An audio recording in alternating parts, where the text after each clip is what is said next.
our post-game press conference. Congratulations to the USD Brawling Tigers for a bounce-back win over the UE Red Warriors 111 to 99. The Brawling Tigers are now at 3-1. We have assistant coach Juven Ledesma, Nick Caballero, and Colin Sacco. Coach, congratulations with this victory. Although nakalamang yung UE as much as 9 points in the first quarter, the boys were able to come back and post the most highest points in the season. So what can you say about the team's effort? Number one, especially with the way we prepare this team, we got sobrang kumpiyansa ni Coach Pido, especially our vets, Nick, Fortsky, of course also Collins. He's been playing under the weather for I think almost 2 weeks na.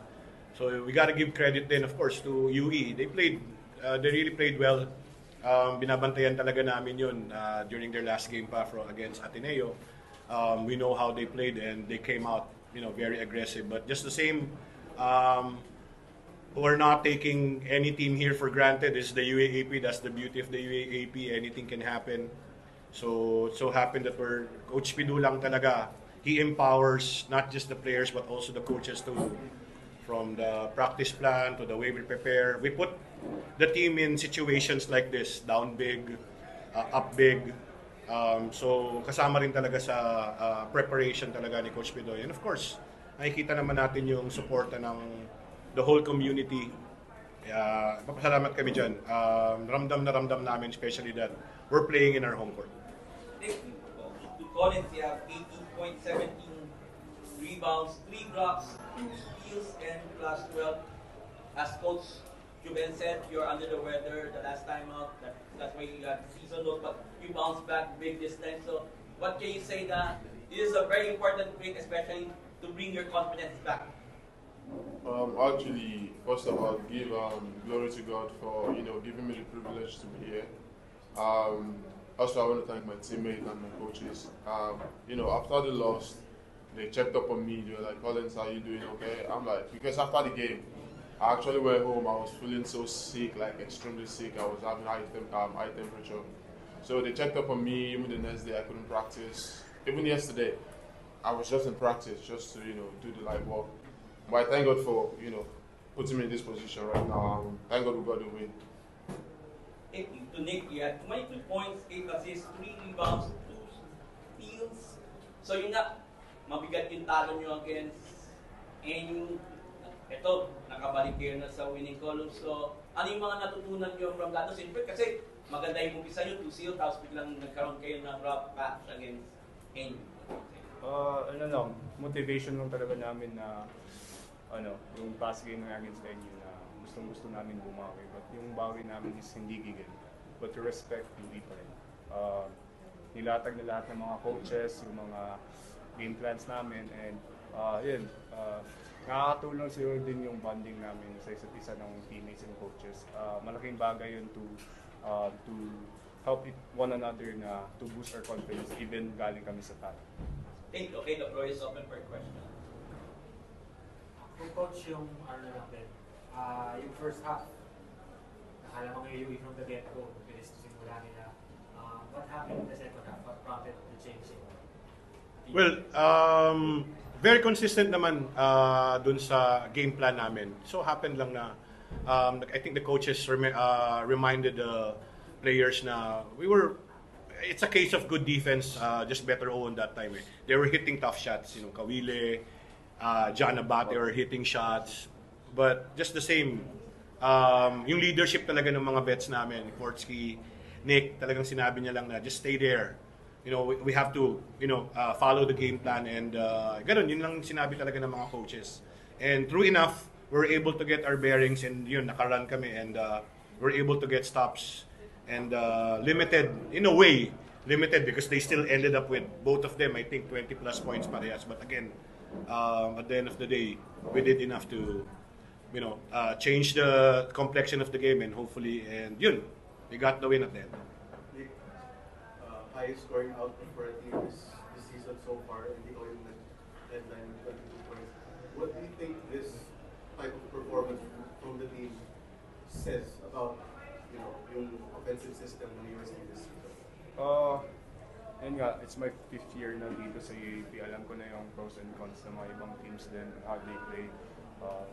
Ano lang, stick na talaga ako sa mga system ng binibigay ng coaches sa akin. And without my teammates din, hindi naman ako ganun maglaro eh. Sila nagbigay sa akin ng confidence, sila nagbigay sa akin na napalala ako lagi na your day will come, lagi, lalo na sa mga coaches. Coach, do you think it's a point of concern na kayo yung one of the most offensively gifted teams sa UAP so far? Do you think that poses a problem for the next few games na baka gusto niyo i-defend sa inyo? Well, we always take one game at a time. I think we have, yung sinabi ko kanina, ini-empower talaga kami ni Coach Pilo, yung mga coaches, and you know, the level of preparation that we have here, we take pride in that effort. Yung sa offense, we're talking about, you know, yung sa offense kasi we were a very fluid team naman na last year, and you know, of course, with the addition of Collins, mas angat lang talaga ng confidence. It really helps us big time, and yun, yung kumpiyansa talaga ni Coach Pido sa mga boys talaga, and you know, we have to give it to them. Talagang may term tayo, di ba? Parang yung scoring column, parang Christmas tree lagi. So that's what we're really after. 25 assists. I think that's a good indication that, you know, offense is really flowing. Nakakatawa. Yun lang. Hopefully the following games again, we'll go back to the drawing board and see what we can improve on, and again prepare for, you know, another battle against our remaining games. Big game din yun. Next game namin, di ba? So we're so used to playing here at the home court. And next game, we're gonna play at the Blue Eagle Gym, the newly renovated Blue Eagle Gym. So we're very excited actually.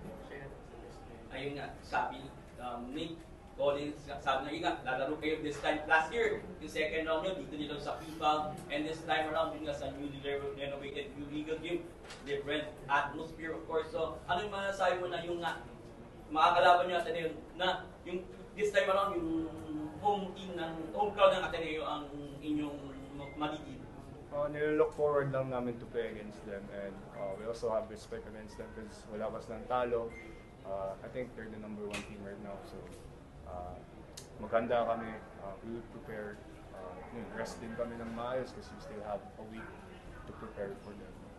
Thank you. Collins, what can you say about playing this time around, not in Cuba but in Blue Eagle Gym? What can you say? Basically, we just have to play basketball, no matter the avenue or wherever it is. It's just basketball. I don't care if it's Araneta or wherever. Man, I'm just gonna play basketball. That's it. Congratulations. One more. Go. Nick, as the veteran of the team, is it disrespectful to you guys, the people who say na yung strong start yung in part because naglalaro kayo sa UST, medyo more advantage?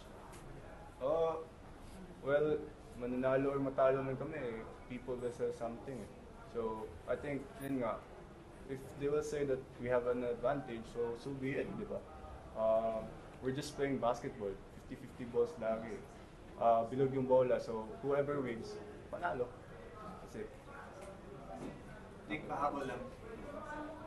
It's your birthday yesterday. Would you say that, happy birthday by the way, would you say na given everything you've been through in UST, losing seasons to where you are now, the way your teammates are playing to help you is the best birthday gift you will receive from them? Yeah. Yun nga, grateful ako sa cup. Yesterday kasi, bonding with coaches and teammates. May konting celebration with them. Super grateful ako sa nangyayari. Actually, yan lang ginawa ko eh. Wala na akong ibang celebration or what. Kasama ko yung mga teammates ko and yung coaches ko, in which na sila yung second family ko here in Manila. So, grateful and thankful ako lagi sa kanila na sinamahan nila ako sa maligayang karaw. Collins, last na to. What can you say, Nick as a leader of the team? Nick as a leader of the team. Actually, kudos to him, respect to him. He has been doing a good job. Not just him and Foskey and the other leader, the other graduating players. So they've been trying to help me in whichever way I can. Like, for example, you know, for maybe a play or something, they tell me, Collins, you have to be here. Or like a ball screen, like just like that. They've been doing well, so respect to them. Congratulations, Coach Fidel. Thank you.